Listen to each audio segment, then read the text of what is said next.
இன்றைக்கி நம்ம இக்னோ, அதாவது Indira Gandhi national open university, அது வந்து ஒரு யூனிவர்சிட்டி. அந்த யூனிவர்சிட்டியில் நிறையா சப்ஜெக்ட்ஸ் வந்து இருக்குது. நம்ம இன்றைக்கி இன்ட்ரடக்ஷன் டு சைக்காலஜி, அதாவது சைக்காலஜி ரிலேட்டடான சப்ஜெக்ட் வந்து பார்க்க போகிறோம். இந்த சேனலே அதுக்காக தான் ஓப்பன் பண்ணப்பட்டிருக்கு. மெயினாக தமிழ் மீடியம் ஸ்டூடெண்ட்ஸ் வந்து இங்கிலீஷ் ஹிந்தியில் படிக்கிறதுக்கு கொஞ்சம் கஷ்டமாக இருக்கும்.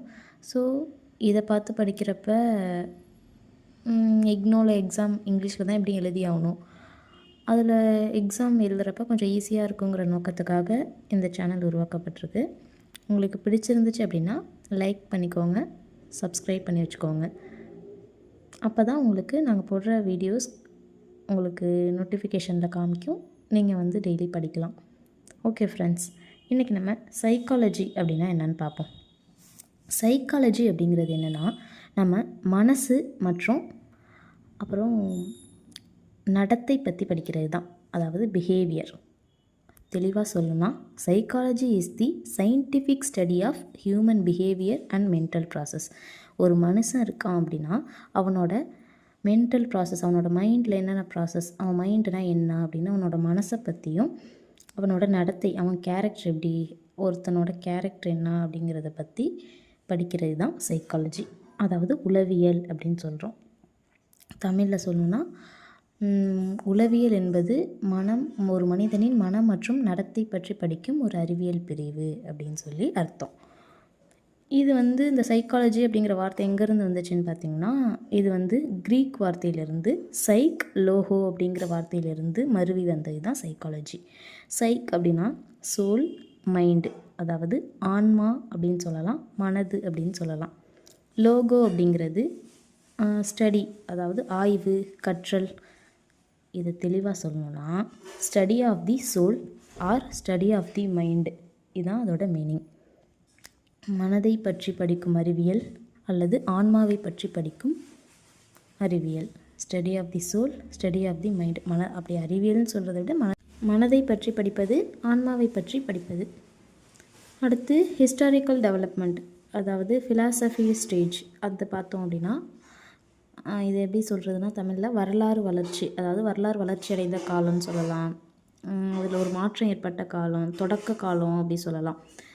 அப்போல்லாம் எப்படின்னா ஃபிலாசபர் தான் அதிகமாக வந்திருக்காங்க. ஃபிலாசபர்னால் யாருன்னா தத்துவவியலாளர் அப்படின்னு சொல்லுவோம். அவங்களோட வேலை என்னென்னா, ஒரு கருத்தை புரிஞ்சுக்கிட்டு, அதாவது ஒரு விஷயத்தை புரிஞ்சுக்கிட்டு அதை வந்து விளக்கம் கொடுக்குறது, அதுக்கான விளக்கத்தை கொடுக்குறது. அவங்க எந்த சோதனையும் செய்ய மாட்டாங்க, எக்ஸ்பெரிமெண்ட்லாம் கிடையாது. ஆனால் அதை பற்றின புரிதல் அனுபவம் மூலமாகவும் பார்த்தவங்க தெரிஞ்சுக்கிட்ட கற்றல், அதன் மூலமாக நிறையா வந்து நம்மளுக்கு விளக்கம் கொடுப்பாங்க, நிறைய புக்ஸ் எழுதுவாங்க. அவங்க தான் ஃபிலாசபர்ஸ். மெயினாக அந்த காலகட்டத்தில் சைக்காலஜி பற்றி அதிக விளக்கம் கொடுத்த 2 தத்துவவியலாளர் யாருன்னா பிளாட்டோ, அரிஸ்டாட்டில். இவங்க பார்த்திங்கன்னா சைக்காலஜினா என்ன அப்படின்னு சொல்லி அதீத புரிதல் கொண்டவங்க. சரி, இப்போ சைக்காலஜியோட தந்தை, ஒவ்வொரு சப்ஜெக்ட்டுக்கும் ஒரு ஃபாதர் இருப்பாங்களே, அந்த மாதிரி சைக்காலஜியின் தந்தை அப்படின்னு சொல்லி அரிஸ்டாட்டிலா இல்லை பிளாட்டோவா அப்படின்னு கேட்டால் இவங்க 2 பேரும் இல்லை. வில்ஹெல்ம் உண்ட் அப்படிங்கிறவர் தான் சைக்காலஜியின் தந்தை, அதாவது உளவியலின் தந்தை. ஏன் இவங்க 2 பேரும் தானே நிறையா தத்துவம் சொல்லியிருக்காங்க, அப்புறம் ஏன் வில்ஹெல்ம் உண்ட் வந்து சைக்காலஜியின் தந்தை அப்படின்னு கேட்டால், பிளாட்டோவும் அரிஸ்டாட்டிலும் வந்து தத்துவவியலாளர்கள். அவங்க நிறைய சொல்லியிருக்கலாம் சைக்காலஜினா என்னன்னு சொல்லி, அதை பற்றின விளக்கமானோன்னா என்ன, அறிவுனா என்ன, உணர்ச்சி எப்படி வருது அப்படின்னு சொல்லி நிறைய சொல்லியிருக்கலாம். அப்படி சொன்னாலும் கூட அதுக்கு எந்த ஒரு அறிவியல் பூர்வமான எப்படி சொல்கிறது நிரூபிக்கவும் இல்லை, எதுவும் அவங்க நிரூபிக்கலை. ஸோ எல்லாமே எவிடன்ஸ் இருந்தால் தானே ஏற்றுக்கொள்ளப்படும். அதனால் பார்த்துருக்காங்க யார் அப்படின்னு சொல்லிட்டு 2 பேருமே தத்துவவியலாளர். இவங்க சொல்கிறத வச்சு இவங்கள ஃபாதர் ஆஃப் சைக்காலஜியாக போட முடியாதுன்னு சொல்லிட்டு அப்படியே வெயிட் பண்ணுறாங்க. அப்படி வெயிட் பண்ணுறப்ப அதுக்கப்புறம் தான் சைக்காலஜி ஆஸ் சயின்ஸ், அதாவது 1879 வில்ஹெல்ம் உண்ட் அப்படிங்கிறவர் வந்து சைக்காலஜிக்காகவே ஒரு லேபரட்டரி, அதாவது ஆய்வகத்தை உருவாக்குறாரு. அந்த ஆய்வகம் இந்த அளவு ஒரு ரிஸ்க் எடுத்து ஆய்வகம் உருவாக்குறாரு அப்படின்னா அது சயின்ஸ் படி அவர் ப்ரூவ் பண்ணுறாரு சைக்காலஜினா என்னென்னு. அப்போ இவர் தான் ஃபாதர் ஆஃப் சைக்காலஜி அப்படின்னு சொல்லி அவரையே ஃபாதராக போட்டாங்க சைக்காலஜிக்கு. இப்போ நம்மளுக்கு இந்த சப்ஜெக்டில் யார் வந்து சைக்காலஜியின் தந்தை அப்படின்னு கேட்டால் யோசிக்காமல் வில்ஹெல்ம் உண்ட் அப்படின்னு சொல்லணும்.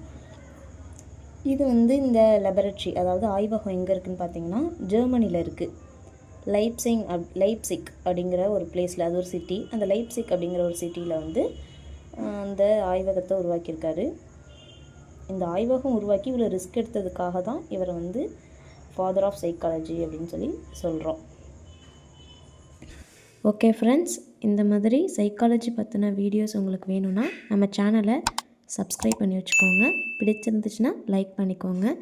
உங்களுக்கு இந்த வீடியோ பற்றின கருத்தை கமெண்ட் செக்ஷனில் சொல்லுங்கள்.